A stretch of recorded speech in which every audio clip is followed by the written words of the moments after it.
அலைக்கும் வரஹ்மத்துல்லாஹி வபரகாத்துஹு. நம்ம இப்போ 3ஆம் வகுப்பு தமிழ் பாடத்தில் திசைகளை பற்றி பார்க்க போகிறோம். திசைகள் மொத்தம் 4 வகையாக பிரிக்கிறாங்க. கிழக்கு, மேற்கு, வடக்கு, தெற்கு இப்படின்னு திசைகளை 4 வகையாக பிரிக்கிறாங்க. சூரியன் உதிக்கும் திசை கிழக்கு, சூரியன் மறையும் திசை மேற்கு, இமயமலை இருப்பது வடக்கு திசை, கன்னியாகுமரி இருப்பது தெற்கு திசை. ஆக இப்படி திசைகளை 4 வகையாக நம்ம பிரிக்கிறோம். இதை ஒரு ஆக்டிவிட்டி மாதிரி நம்ம இப்போ பார்க்கலாம். அஸ்ஸலாமு அலைக்கும் வரஹ்மத்துல்லாஹி வபரகாத்துஹு. சூரியன் உதிப்பது கிழக்கு திசை, கிழக்குக்கு எதிரே மேற்காகும்.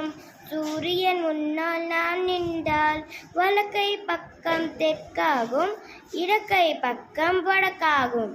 இது மட்டும் இல்லாமல் வடக்கு மற்றும் கிழக்கு திசைகளுக்கு இடையே உள்ள திசையை வடகிழக்கு என்றும், வடக்கு மற்றும் மேற்கு திசைகளுக்கு இடைப்பட்ட பகுதியை வடமேற்கு என்றும், தெற்கு மற்றும் கிழக்கு திசைகளுக்கு இடையே உள்ள பகுதியை தென்கிழக்கு என்றும், தெற்கு மற்றும் மேற்கு திசைக்கு இடையே உள்ள பகுதியை தென்மேற்கு என்றும் சொல்வோம்.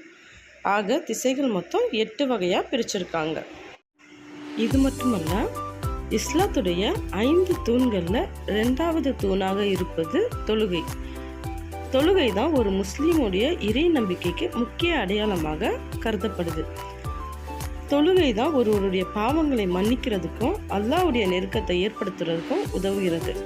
அப்படிப்பட்ட தொழுகையை நாம் ஒரு நாளையில் 5 முறை குறிப்பிட்ட நேரத்தில் மக்காவை நோக்கி நின்று கொண்டு தான் தொழுகிறோம். அதுதான் கிப்லா திசைன்னு சொல்கிறோம். அந்த கிப்லா திசை எங்கே இருக்குன்னா மேற்கு பகுதியில் தான் இருக்குது. கிப்லாவுடைய திசை என்ன? மேற்கு திசை.